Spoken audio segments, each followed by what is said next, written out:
Hello everyone, good evening to all. Welcome to the channel Study with Syal Swati. I hope that you all are fit, fine and healthy. So continue with the topic tenses. Today I am going to teach you simple past tense. Okay? Simple past tense start करने से पहले I would like to once revise simple present tense. Okay? See everyone.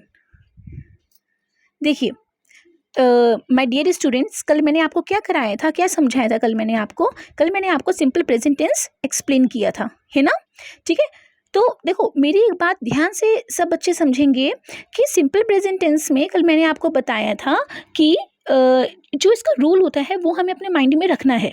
Okay, जो भी इसका rule होता है, जो मैंने बताया था, subject plus first form of verb along with S और ई एस प्लस ऑब्जेक्ट. ठीक है, तो आपको ये चीज़ ध्यान रखनी है क्योंकि मतलब आपके अंदर इतनी कैपेबिलिटी होनी चाहिए कि आप किसी भी सेंटेंस को देख के ये रिकग्नाइज कर लो कि वो सेंटेंस किस टेंस को बिलोंग करता है. ओके, तो children, if you see S और E S in the first form of the verb in any sentence, okay, जैसे मानिए आपने कोई सेंटेंस देखा और आपने देखा कि उस सेंटेंस की वर्ब के फर्स्ट फॉर्म में एस और एस का यूज हुआ है.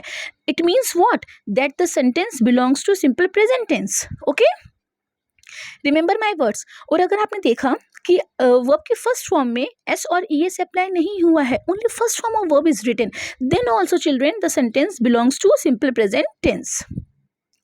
आपको इस चीज़ का ध्यान रखना है. मैं बार बार अपनी बात को रिपीट कर रही हूँ कि वर्ब के फर्स्ट फॉर्म में एस और एस हम कब अप्लाई करते हैं? जब हमारा सब्जेक्ट सिंगुलर होता है. ओके, और हम लोग वर्ब के फर्स्ट फॉर्म में एस और एस कब अप्लाई नहीं करते हैं? When the subject is plural. When the subject is plural, आपको इस चीज़ का ध्यान रखना है. मेरी बात आपको समझ में आई? ठीक है, तो इतना आपके अंदर कैपेबिलिटी होना चाहिए कि आप किसी भी सेंटेंस को देखो तो आपको ये पता होना चाहिए कि that sentence belongs to which tense. Okay, तो आपको ये ध्यान रखना है कि इफ़ यू सी एस और E S in the first form of the verb, it means the sentence belongs to simple present tense. और अगर आप नहीं भी एस और ई एस देखते हो, ठीक है, तो भी आपका वो सेंटेंस सिंपल प्रेजेंट टेंस को बिलोंग करता है. और प्लीज़ ध्यान रखिएगा, एस और ई एस हम कब अप्लाई करते हैं? When the subject is singular and when we don't apply s or es when the subject is plural. Okay, ये आपको ये चीज़ का ध्यान रखना है. फाइन.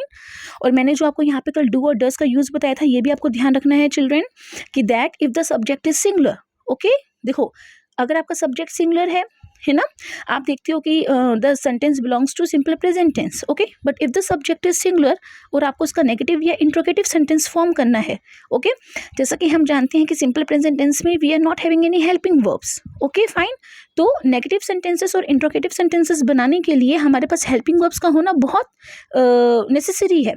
क्योंकि हमारे पास हेल्पिंग वर्ब्स नहीं है, तो आपको ये ध्यान रखना है कि for making the negative and interrogative sentences children we use do does.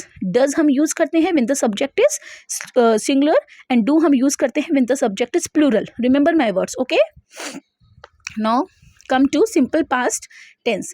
This tense is very easy my kids. Okay, आपको ध्यान रखना है कि सिंपल पास्ट टेंस का रूल क्या होता है?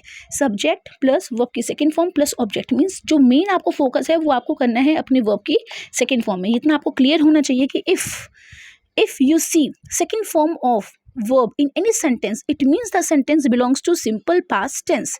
ये बात आपको अच्छे से अपने माइंड में रखनी है.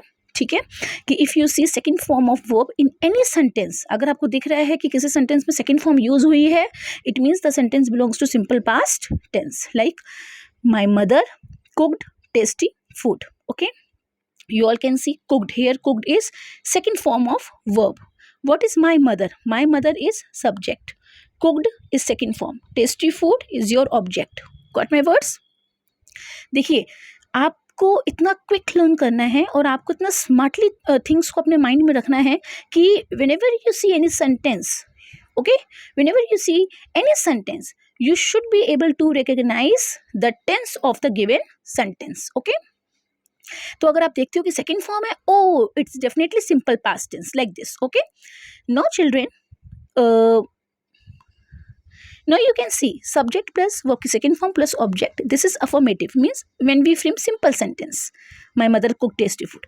But now children, we have to convert this sentence in negative as well as in interrogative.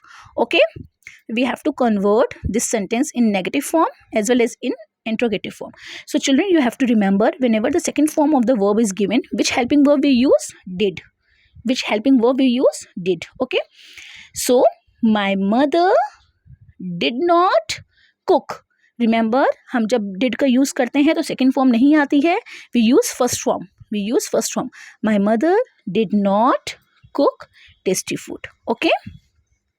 Same as interrogative, आपको पता होना चाहिए कि इंट्रोगेटिव में हेल्पिंग वर्ब फ्रंट में आ जाती है, आगे आ जाती है. Did plus subject plus first form plus object plus question mark. If you will not apply question mark in the end of the interrogative sentence, your half mark is going to cut. So remember, interrogative sentence, if you are framing, question mark is necessary to put in the last. Okay.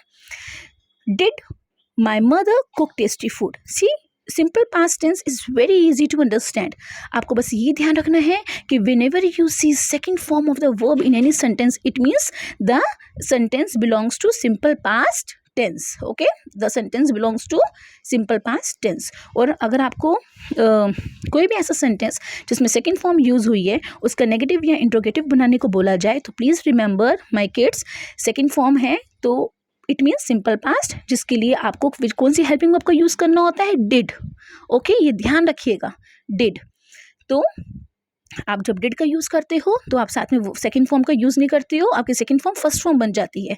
ठीक है, फिर से एक बार देख सकते हो, my mother did not cook tasty food. मैंने cooked नहीं लिखा है, कुकड लिखूंगी तो फिर it will get wrong. Okay, same here, did my mother cook tasty food, question mark like this. So children, these two tenses are very easy to understand. Okay, आपको ध्यान रखना है कि अगर आपको आपके सेंटेंस में एस और ई एस, अगर आपको आपकी उस सेंटेंस की फर्स्ट फॉर्म में एस और ई एस मिलता है तो आपको अगर उसका नेगेटिव या इंट्रोगेटिव फ्रेम करना है तो आप क्या यूज़ करोगे? डज. ओके, अगर आपको आपकी वर्ब की फर्स्ट फॉर्म में एस और ई एस देखने को नहीं मिलता है, क्यों नहीं मिलता है? क्योंकि सब्जेक्ट प्लूरल है ना. ऐसे में आप उसका नेगेटिव और इंट्रोगेटिव बनाने के लिए क्या यूज़ करते हो? डू. Okay, fine.